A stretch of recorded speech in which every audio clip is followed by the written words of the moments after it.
Rusty. Yes, I love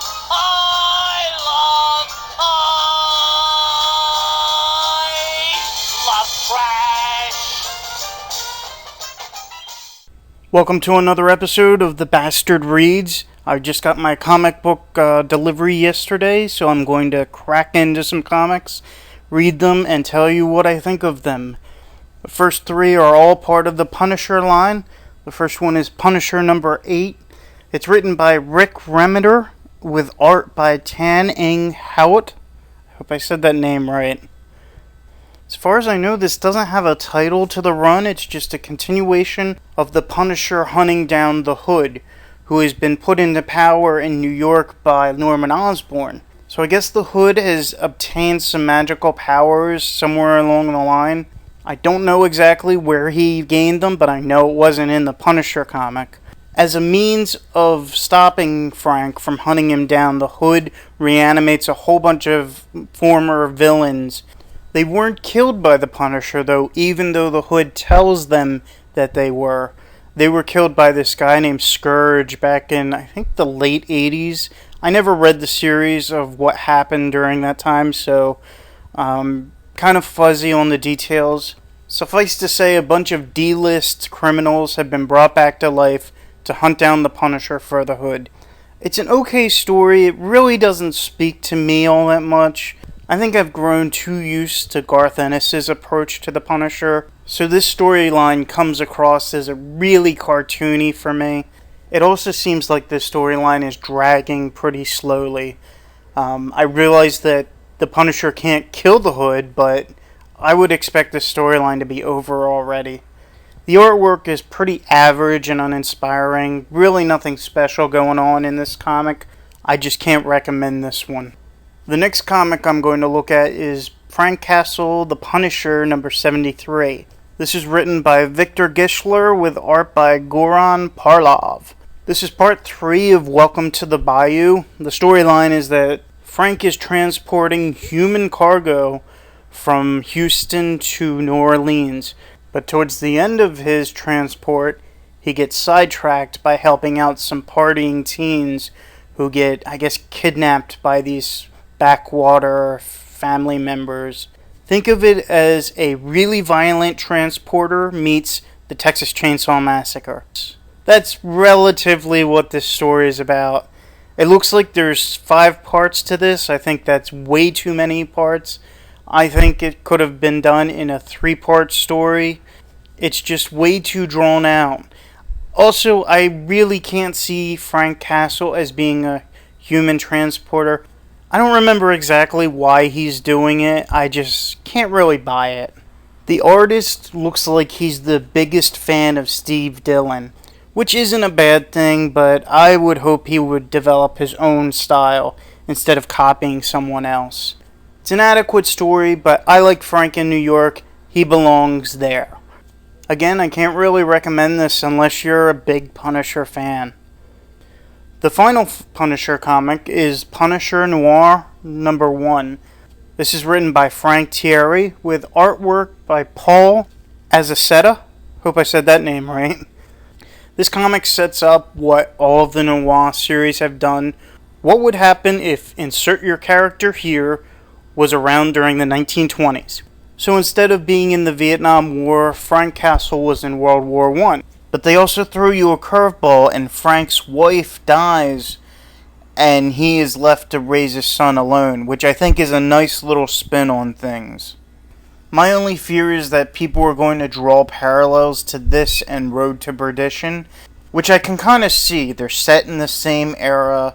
It's about a son and a father. There's crime elements drawn in. I think there's going to be a little bit of a difference, but I can definitely see where people would draw comparisons to that story. I like the artwork. It reminds me a little bit of Michael Lark, who does artwork on Daredevil.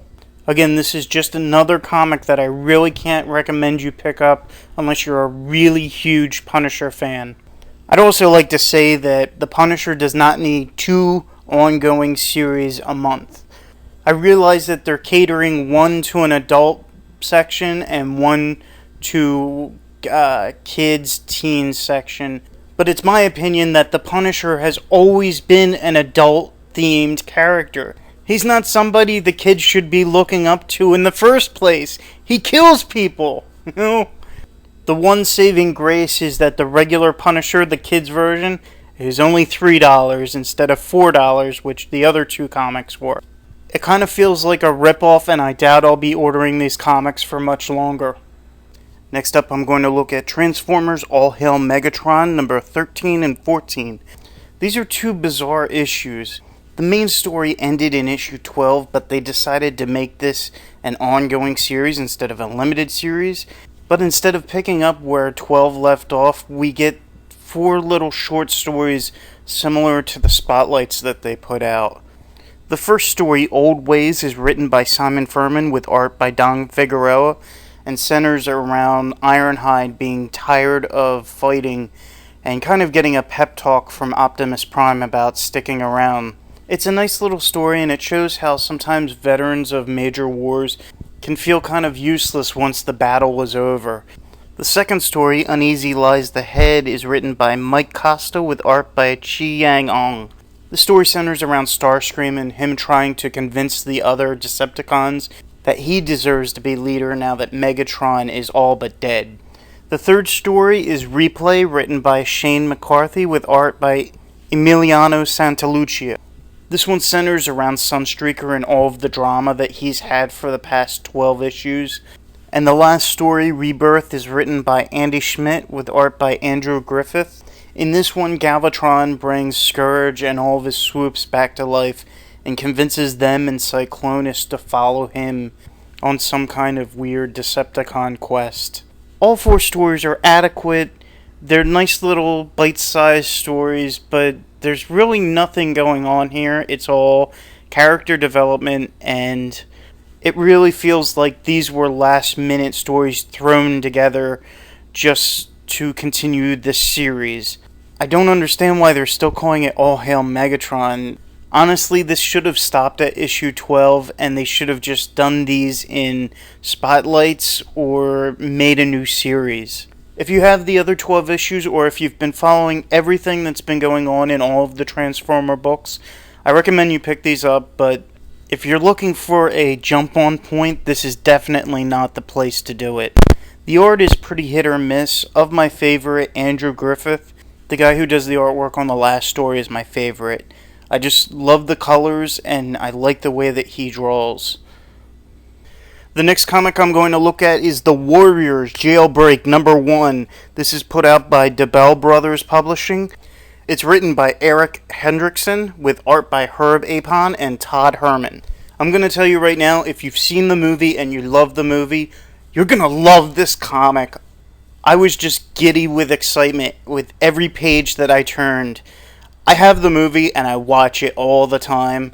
It's definitely in my top 20 list of favorite movies. It's possibly in my top 10 list.